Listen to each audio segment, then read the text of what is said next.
ChoralEd.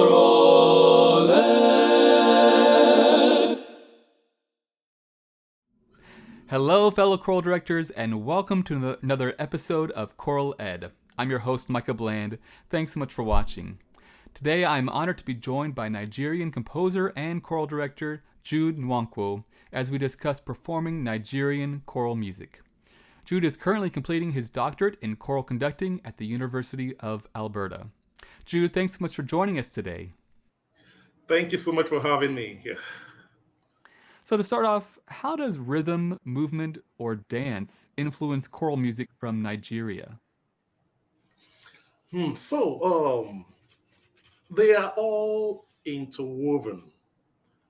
Um, in Igbo culture, Igbo is one of the major tribes of Nigeria.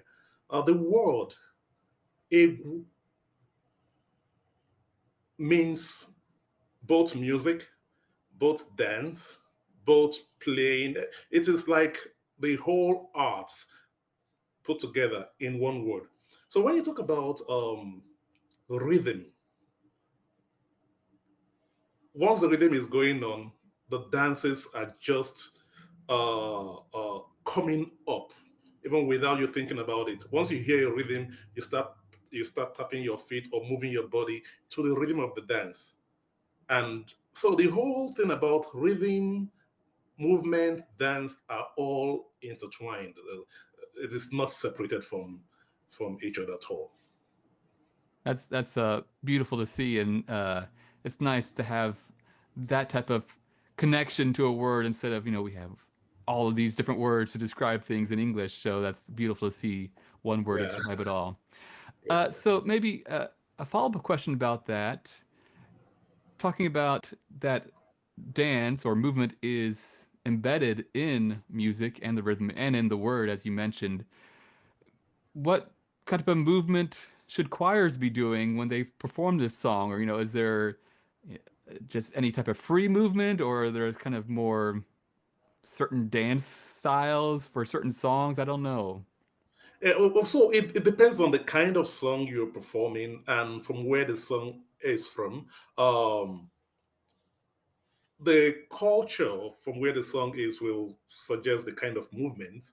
And as you might be aware, we have so many cultures in Nigeria, so many tribes.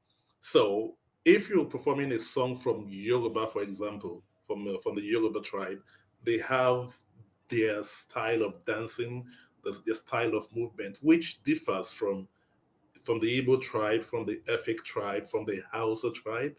Every tribe has got their own movement. So what you're performing will call for particular type of movement. Yeah, that makes sense. So usually with movement and with dancing, I believe percussion is often utilized. And so, in addition to maybe percussion, should instruments or percussion as well ever be added to works, even though they may not be indicated in the score? Yes. So most Nigerian composers would just write the the choral parts, and they would leave the instrumental parts at the discretion of the performers. So what informs the kind of instrumental accompaniment is now the culture still. Like if a composer composes a Yoruba piece, the instrumentation will tend towards the Yoruba traditional instrumental music, which is different from the Igbo traditional. So the disparity of culture comes to play uh, with the instrumentation. But recently, some composers have begun to write exactly what they want to write, what they want the instruments to play. Like there is this festival in Nigeria organized by the Forum for the Inculturation of Liturgical Music. We call them film. So they make composers who compose for the festival to write the instrumental part. It is not an easy task, of course. When you consider the different instruments and you're using a Western notation to represent them. Sometimes you're able to capture what you want the instrument to play. Other times you're not able to capture it so well. And then what some composers will say is the instrumentalist should extemporize or improvise based on particular given rhythms. But generally, composers will just write the choral part and leave the instrumentation at the discretion of the instrumentalist. Now the conductor, the director would make sure that the instrumentalists are not just playing anything. He will also come into play there. And that's why we say in African music, the performers are also collaborators in the composition. That's great. And so you mentioned the different tribes, and they had their different kind of maybe variations on music and dance and instrumentation. So, what are some resources or ensembles that choral directors could reference to most accurately emulate style, instrumentation, performance practices, and so forth? Um, I think a major one I would recommend for any ensemble that wants to perform African music is if they can go to YouTube and search for Film Nigeria Forum for the Inculturation of Liturgical Music. I I single them out because they are um, an organization that tries to make composers compose in the African way. You know, it's a church-based organization, but however, they encourage composers to research into the culture where their music will be coming from. So that if, for example, somebody wants to compose an epic piece in a particular style, in a particular uh, dance style or traditional form, you go and research about that ensemble, and then your findings will now become the what you use as your composition. So compositions by composers who submit their entries for that festival, for the Forum for the Inculturation of Liturgical Music Festival, try to capture the the uh, the the culture of the music. We call it catchment area. The culture of that catchment area where the music is coming from. So when you listen to such, I think it gives you a better idea of what uh, Nigerian choral music sounds like. So when you listen to a song from Yoruba land, you will feel the Yoruba vibes. When you listen to a composition from Igbo land, you see the Igbo vibes. From Hausa land, you see the Hausa vibes. From Edo, from you know that way you can say, okay, this is what the music of the choral music of the Yorubas sound like. Another one is still on YouTube. My choir we did when I was in Nigeria. I had a choir, and we did a concert. We called it Choral Nigeriana, and some of the recordings are on YouTube. That way, you get to have an idea of what Nigerian choral music is. So those are some of the resources. And another big one is if you really want to understand the culture, then you should listen to the traditional music of the culture, because everything we are putting in choral compositions is drawn from these traditional ensembles. Yeah. Yeah, thanks for those resources. And we will be sure to put a link to both those websites, YouTube videos, in the link below. So, or in the description below, excuse me. So be sure to check that out. So far we've been talking about specifically about Nigeria and music from Nigeria. But can you share a little bit about the similarities or differences between choral music from Nigeria compared to other West African countries?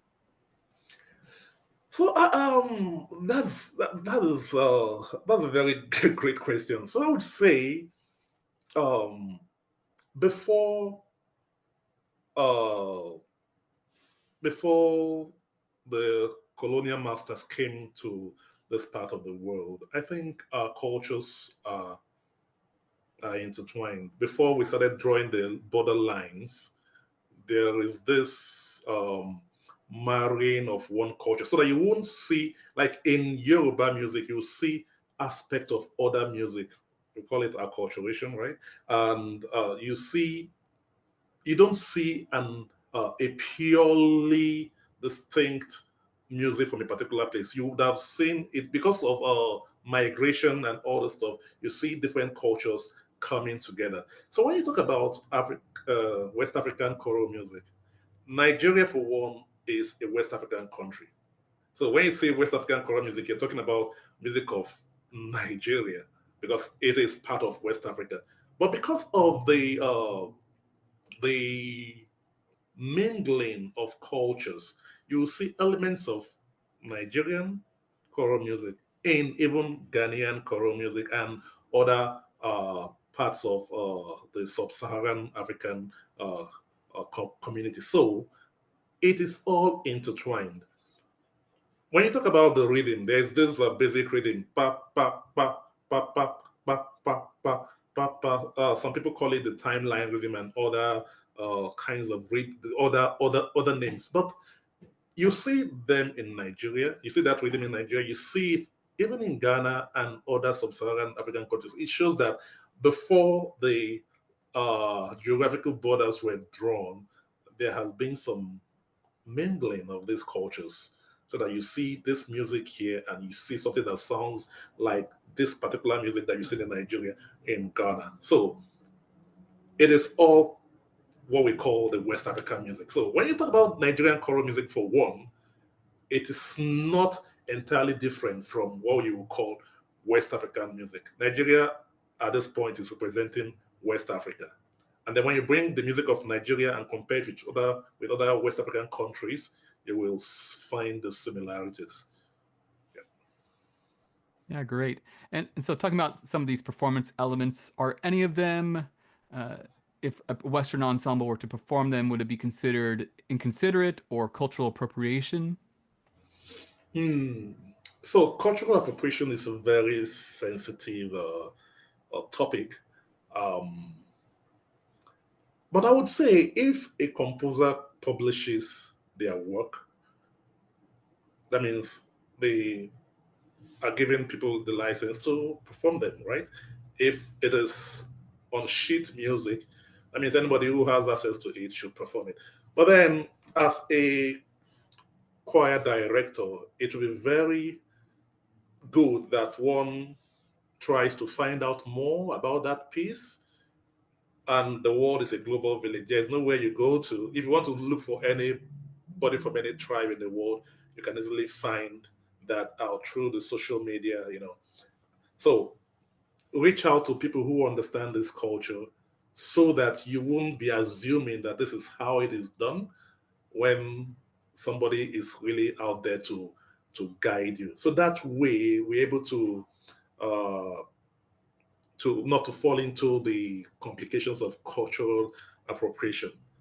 If you want to perform an African work, there are Africans around, reach out to them. They would help you uh, make it more authentic. But as long as the score is published on sheet music, I think it's open for everyone to perform. But then if you really want to be more cultural about it, then consult, ask questions and if possible, involve the owners of the culture, the composers. I remember sometime in 2017, uh, I won the Sub-Saharan Commissioning Project of Morehouse College and in Atlanta, Georgia. So they wanted to premiere the work, my composition, and they invited me to come for that. So that way, I was able to make my inputs in the performance, and it came out very well. I can also send you the video of that performance. So you will see them performing the work, but then you see inputs of owners of the culture in that work. So that way, you don't run into the risk of falling into the problems of cultural appropriation. The best thing is work with owners of the culture. And if you are honest about it, you would have, let's say you try your best to get someone and you can't find the person, at least within you, you know you've done your best. But that doesn't stop you from performing. but I believe you can easily find people through the social media. That's great. And we will be sure to put that video in the description below as well.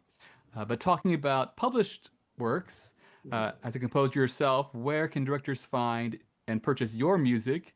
And then also, can you recommend some works by yourself or other West African composers that choral directors should be checking out? Yeah, publishing is a problem for Nigerian choral works. Um, there are lots of Nigerian choral works out there, but they are not published. So many of them are not published. I have lots of compositions, but then only one is published by GIA publication, and that is because it was done through Morehouse. The one that Morehouse commissioned me to write, they published it. So when you go to publishing music publishing companies, you won't find lots of Nigerian choral music. But then you see them flying around, people photocopy, this person photocopies, passes to this other person, and it's everywhere. Yeah, the composer gets the publicity but doesn't get the remuneration that comes with their work. Perhaps one thing I've been hoping to do is, collaborating with publishing companies around here in the uh, in the West, and you know, see if they'll be interested in publishing some African choral works. That way, we can gather composers who are eager to get their works published, and start putting them into volumes. But for now, I can't point to any particular place. Mine is at GIA, one composition. Lazakweme's composition, Obidimpa, is also published with GIA, and a few other publishing companies have done some things, but the bulk of Nigerian choral works are just there, waiting to be published. And that is why we don't really have access to them. You can only have access to them if someone gives it to you. Like if you want some of my compositions, I can send to you pending when it is published. But then we don't have so much about publication. But there are lots I can recommend to you. My composition with GIA is something. Laz Ekweme's Obidimpa is another one with GIA. And if you want more, we can send some to you. I think many composers are really eager to see their works performed by choirs outside the shores of Nigeria. Yeah. Yeah, it's kind of unfortunate that they're not more widely published. And so, are there other names? So reach out to you directly, I would say, as far as if you're interested in any of Jude's works. Are there other composers from Nigeria that maybe directors should be reaching out to check out their works as well? Yes, yeah. Ayo Oluroti is a fantastic composer. He has a doctorate degree in composition. He's phenomenal. When we look at we have generations of composers. The first generation will be T.K. Phillips, Harcourt White. Um, the second generation, I think, will be Fela Showande, Laz Ekweme, Akin Eubanko. The third generation will be some of the more contemporary ones. Myself, Michael Uzoma, Ferdinand Mobo, and lots of composers in the forum for the inculturation of liturgical music. So there are lots of them out there, but then it depends on what you want.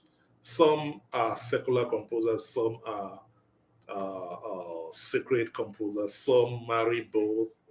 So it depends on what you want. But there are lots of Nigerian composers out there that can be consulted. And one of the things I hope to do in the future is, compile the list of some of these names, and but the question is, where are their works? And because of the lack of publication of music, some of these people, when they die, you don't even see their works again. Like one of uh, one of Nigeria's prolific composers, Okechukwu Ndubisi, has lots of work. He even wrote an opera, uh, different things, solo works, choral works, but we don't have access to them because they're not published. Mm. Sam Ojukwu, who died last year, wrote lots of work. They are not published. Lots of fantastic works. So what I try to do as a choral conducting student here is in my recitals, I program the Western music and Nigerian choral music. So the last one I did some Nigerian folk songs, and that way people get to know about some of these works. And then the next one that is coming up sometime in November, I will be programming the same Western composers and different Western composers and Nigerian composers. That way people get to see this. And if we're able to get some of these things published, then I think it will aid in the visibility of these choral works. Yeah, for And sure. one of the most prolific Catholic Nigerian composers is Jude Nwankwo, who has about over almost 5,000 choral works that he has written, and his works are performed every Sunday in different Catholic churches across Nigeria and even Africa. Are they published? That is another question. But one thing is, these songs move from hand to hand, photocopy, and the composer can even go teach a particular choir, and then those choirs spread the song. So the songs keep spreading, but not necessarily uh, published. So perhaps publication of such pieces by international publishers will make them more accessible to the world at large. Yeah, thanks for sharing all those names, and I would hope and encourage our viewers to check some of those out, reach out to those composers, and find that hidden work that maybe we don't know about yet that hasn't made it over to the States. There are many of them, so many of them. Yeah. Yeah. Well, Jude, I want to say thank you so much for sharing your expertise. Best of luck with finishing up your doctorate and your recital and dissertation or final projects that are coming up. And to our viewers, thanks so much for watching, and I hope you continue to inspire the future leaders of our world through this wonderful gift we call music. Thanks.